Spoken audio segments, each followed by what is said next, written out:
Yeah. Did a doctor ever ask, do you have bones in the little fingers or no? I don't, but I did get an x-ray when I was born, and I got a recent x-ray as well. And I have all of the arm bones, but I don't have any hand bones. So I'm able to kind of move around, but I don't have like a proper wrist or anything. There's no hand bones in there. So I think I have like 170 bones versus 206 like other people. Yeah. The reason I ask is because she had a hand, like a hand that was sitting backwards. I don't know if you can see it. The camera's not great. She's got a scar on her arm. She had a little hand there when she was born.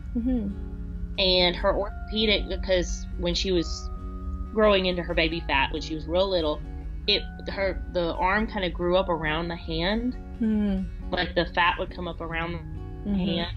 And I wasn't able to get it down to kind of clean it. And so the doctor said we needed to remove it. And so we did that. She was about 7 months. So I was wondering if the doctor ever suggested that to your parents or anything like that. Yes, they did. Yeah. They, as soon as I was born, or like within the first few months after I was born, they saw a lot of like physiotherapists, doctors and stuff. And they had recommended to my parents that they wanted to do a surgery.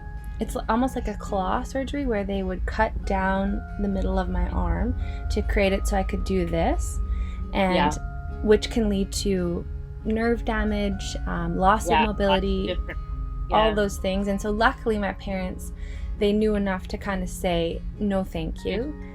So I'm super grateful that they had enough kind of knowledge to know that.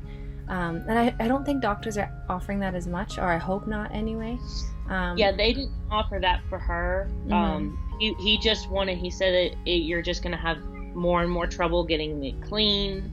She started to get it started to get red and get infected. So it was just it was like your pinky and your thumb. It was just a little kind of backwards hand. Yeah. It just sat there. It was just a kind of a fatty tissue kind of thing that was there. Yeah. And so they said it's never going to grow into anything else. So we're just going to remove it to remove the risk of infection. Absolutely. So that was why we did that. I'm wondering if your parents had that or not. Yeah, not for the risk of like infection, because these little fingers were always there and they've never grown. But I've had a lot of friends actually who I'm interviewing for this project who had quite larger little fingers. So same arm, but like, kind of big balls, and they would get red, infected, they would get caught on things, they would get cut. And so my friend Sawyer had them removed because they were causing so much more pain versus me. Yeah, exactly. They're so small for me. They don't really get caught on stuff. It really depends. And I think like whatever's going to be the best and most healthy for the child is the best option. So that's cool. Yeah, because we had to have a discussion because it was technically considered an elective surgery. And so the doctor said it would be really beneficial. And it was. I mean, I couldn't get it. Like I was kind of pulling the skin down to kind of clean around it every so often. It was just getting harder and harder to get it down in there. I was having to get Q-tips and kind of force it around there. Absolutely. Yeah. But no, I was wondering about that for other people. I've talked to several people because I follow the Lucky Femme Project on Facebook, and I follow a couple of different amniotic band syndrome groups, and I've talked to other moms. Yeah. Because there's really nobody here that has dealt with this. And I mean, it's not a dealing with situation. No. Yeah. It's just more of a making sure that everything's, and she doesn't have any issues at all. That's so great. So it's great. And because we were worried, as a mom, I sat in the hospital, after she was born, thinking of all she wouldn't do, and I had none of those happen. So she does everything that her big sister does. Well, yeah, and don't you, baby? And often it's when you're kind of isolated, you do have those worries, but then you see other people like you and see other communities online or in person, and you're like, oh, no big deal. And that's why connecting is so important, and why limb difference awareness is so important, because like we're all going to do our things in our own way, and like, you know,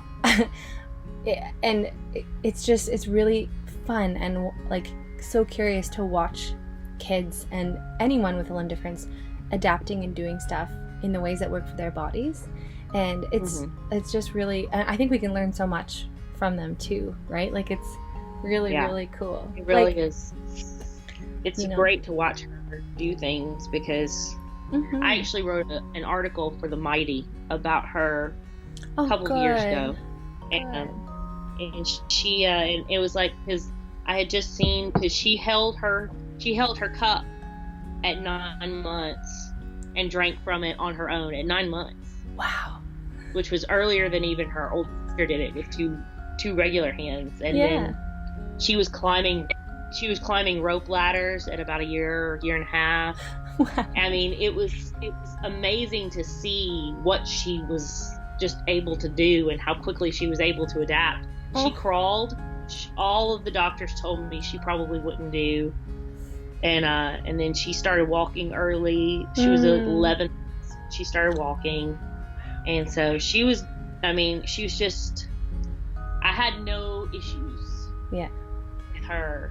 The only thing we're not struggling with, but working on now, she's right-handed, but the right hand is the lucky fin. So like she's right-handed in her brain, but she's having to learn to write left-handed. So it's taking her a little longer to learn to use a color, use a pencil, and all of that. But she's doing a really good job with it, and so it's working out really well. You know what, Lily? When I was your age, I would write with my right hand because that's the hand that I have. But I would also sometimes write with my feet for fun, just to try it out, because I thought, what if I was supposed to be left-handed? I don't know. So I would put the pencil or the felt in my toes and I would practice writing, and I got so good I could even write my name with my feet. A lot of people with limb differences write with their feet, especially if they're missing both arms. So I highly recommend it. It's really fun to try. We might have to try that. Wouldn't that be funny? Might be fun with your right foot. Could you imagine? That would be so funny. I bet we all try that. We need to try that, don't we? Yeah, and you could have Mommy do it too, and we could all laugh together at how we do. That would be so fun. Yeah.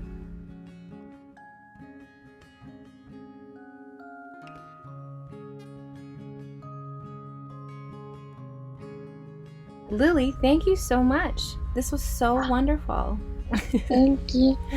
Yeah, and I'm always here if you ever want to have a Skype chat or talk about lucky fins or ask questions or show me how you write with your feet or whatever you want to do. I'm always around. So yeah, and I hope we can connect again sometime. Thank you, Lily. Thank you so much. Mwah. Have a good rest of your day. Bye. Bye. Jax, thank you so much for being a patron. It means more than you know.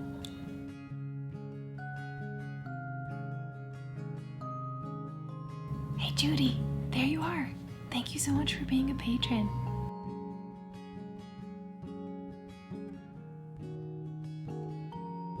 Jenna, I love you. Thank you for being a patron. Joanne, there's you.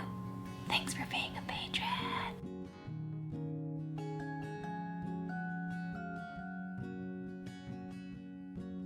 P.S. Joanne is Ethan's mom.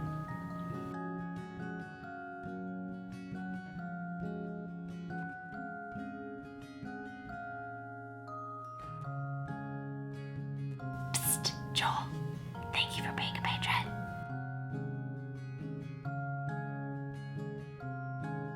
I just realized all the names I picked today start with the letter J.